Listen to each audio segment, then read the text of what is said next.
No, actually you did, man. That time you did. On this is Dr. Timothy Hendricks with Florida Hospital Central Care. Dr. Thanks for being here. Appreciate it. Let's talk about ear infections. We've heard of inner ear infections. What about middle ear infections? What are those? Well, middle ear infections are infections behind the eardrum, so behind the tympanic membrane, fluid builds up and there it can become infected. And it's typically this time of year that we see more of these middle ear infections. Probably more familiar with children that get these middle ear infections because they have ear pain and they cry out because it's a lot of pain that can happen with these type of middle ear infections.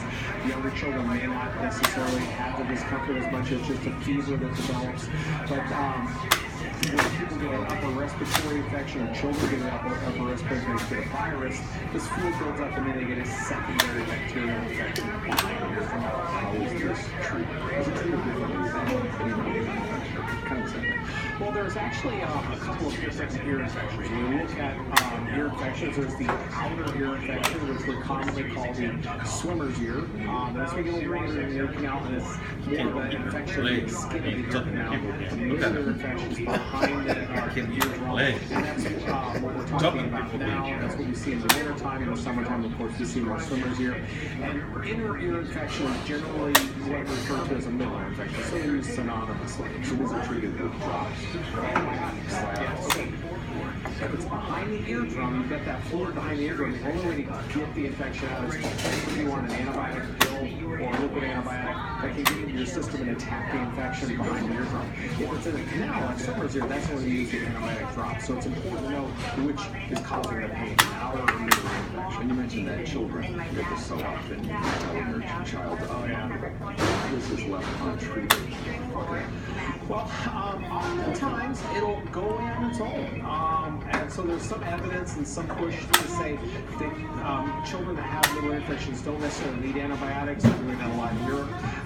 We're a little uncomfortable with that in the U.S. We want to follow this closely, but generally it's going to be an antibiotic. The risk is perforation, that the pressure builds up behind the eardrum and there's a small tear in the eardrum. The fluid drains out, and that can cause problems with the ear in the future. So you want to try to prevent that. Also, the infection extending further down and causing mastitis and further problems inside that area. And that's one of those things where if there's pressure on the eardrum, and maybe it's earwax and you want to put in a Q-tip or something, never do that, especially with the pressure on the eardrum. As Grandma says, nothing larger than your elbow in your ear. That's right. You know, it's anything in the ear canal, you can actually push stuff in there further and traumatize the eardrum, causing issues. So the key is if you're having ear pain, you need to go to the doctor. You know what happens if we have it. How do we prevent it? Is there a prevention? Well, this time of year, again, with the upper respiratory infections, making sure that you're taking care of your upper respiratory infection, you're getting rest, drink lots of fluids, decongestants can help. And oftentimes, really with the middle ear infection, it just comes up out of nowhere. There's really not much you can do to prevent it. But in terms of, last question, duration, how long can these last? Well, with an antibiotic, a couple of days you'll start feeling better. Because once you start killing that infection, it'll start to clear up. But I've seen people last for several days or weeks of muffling of hearing because that fluid takes a little time longer to absorb and for the hearing to come back. And also painful.